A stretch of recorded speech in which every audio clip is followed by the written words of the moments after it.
To hitmen, life and death are just part of the business. It's nothing personal.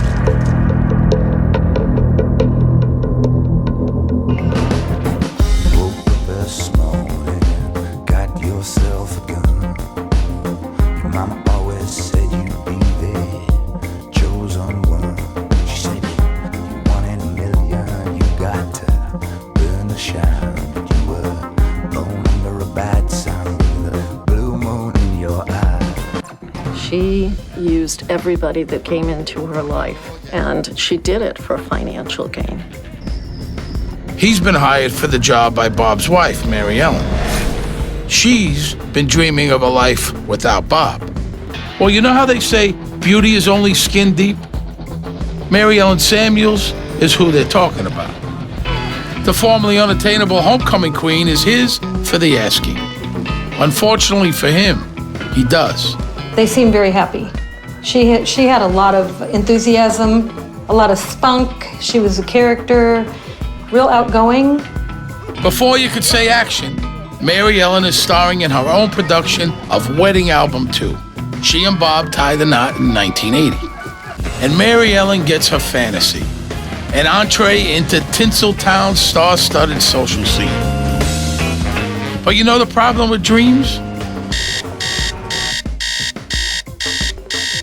You wake up.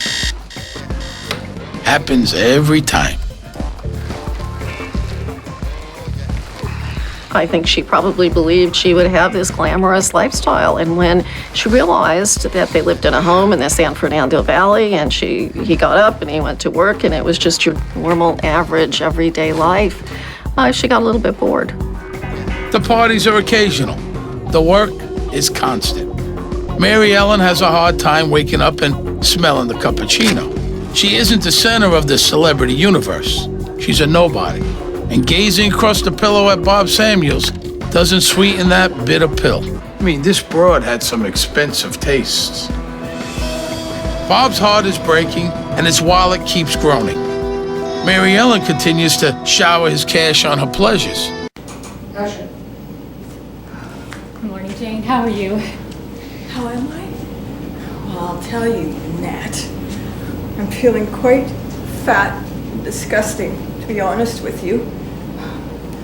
Just a pitiful ball of shame. Oh, hey, yeah. I thought of wearing my skinny jeans this morning too, but wait, I don't own any. Because when I see you girls walking around this office with those toned thighs that don't rub together, I just want to go home and rock myself to sleep. Is that too much information for you?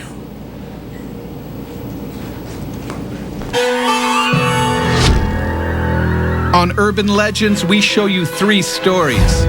You have to decide which ones really happened and which ones are merely legends. Of your finest Irish ales. The boys aren't afraid to pound back pints with pensioners. Cheers. After 4 hours, the old-timers have nearly drunk them under the table. Jeremy and I both have pretty much had our body weight at this point, and all of a sudden the barmaid starts to look really, really good. And that was around the time where we figured it was probably time to pack it in. In retrospect, my response to Gitz's article might have been a little bit harsh, but you have to understand, the UFO community is a very fragile one. It takes years to build a theory, a lifetime for some. I simply told it like I saw it. Mr. Gitz prematurely speculated on evidence not yet presented to the community at large. He had no concrete evidence to prove that these people had anything to do with the UFO panic of the 40s and 50s. For all we knew, he made it up, maybe even as far as hiring a cast and crew and inventing the whole thing. After my response, things settled right down. But somehow, I knew we hadn't heard the last of Peter Gitz.